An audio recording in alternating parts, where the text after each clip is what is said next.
naging pabigla-bigla ka sa desisyon mo, pag-isipan mo muna bago paalisin si Lilet sa defense team. I don't have a choice. Hindi natin mapapagkatiwalaan si Lilet. Who knows? Baka at this very moment, nag-i-espiya lang siya para makatulong siya sa kampo ng kalaban natin. Kapatid niya. Hindi ganon ang pagkakakilala ko sa kanya. Look, Lorena. From the very start, I know that you've been very fond of Lilet. But this is not the time to be emotional. Our son's future and freedom is on the line. Exactly. Kaya nga nilapitan ko si Lilet. Alam ko na malaki matutulong niya sa kaso. Hindi pa rin tama na i-question ni CRD yung loyalty mo.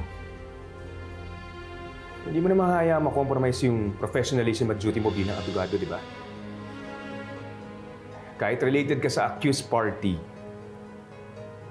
alam ko na mas mananaig yung integrity mo at ipagtatanggol mo sa abot ng makakaya mo sa inyo.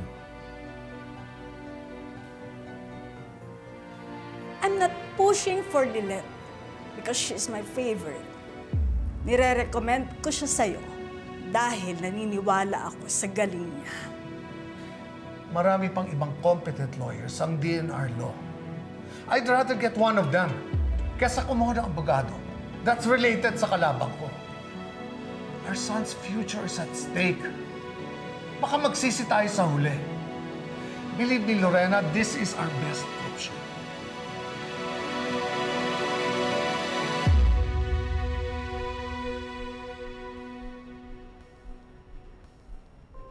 Just curious, Attorney Lilet. Totoo ba yung nabalitaan ko na anak ka daw ni Mr. Ramir Engano? So, if that's the case, bakit pinipilit mo yung sarili mong maging part ng defense team ni Ino? Bakit hindi ka dun sa sister mong narib kumampi? Paano mo nalaman yung connection ko sa mga Engano? Ginagawa ko lang yung trabaho ko. Labas dun yung personal na buhay ko. Hindi ko kailangan mag-explain sa'yo. Desisyon ko yun. Kaya pwede ba? Mind your own business. Ganun ka na ba talaga kaambisyosa, ha? Isa-sacrifice mo yung buong pamilya mo para lang makasipsip sa mga amo mo. Attorney Melissa, tama na.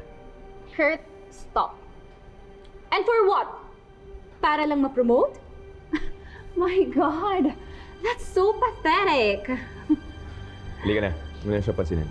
Teka lang, Kurt, Hindi ko kasi pwedeng palapasin ito. Alam mo, Melissa, kaya hindi ka na-promote at hindi na-impress sa'yo yung mga boss natin. Kasi, imbis na inaatupag mo yung pagiging abogado mo, inuuna mo yung pagiging marites mo. Hindi ka nga nababagay sa korte. Mas bagay ka dun sa palengke, sa kanto, kasama ng mga chismosa. Ay, kung ibukpo ko kaya to sa ulo mo, ha? Para naman matigilan na yung kayabangan mo. Tigilan mo nga ako, Kurt. Ano? At para matauhan ka na you don't belong anywhere. Ayaw na nga sa'yo ng pamilya ng tatay mo. Ayaw pa sa'yo ni CRD at Ma'am Lorena. Kawawa ka naman. Eh kung stapler ko kaya yung bibig mo nang wala nang pang-iinsultong lumabas dyan, ha?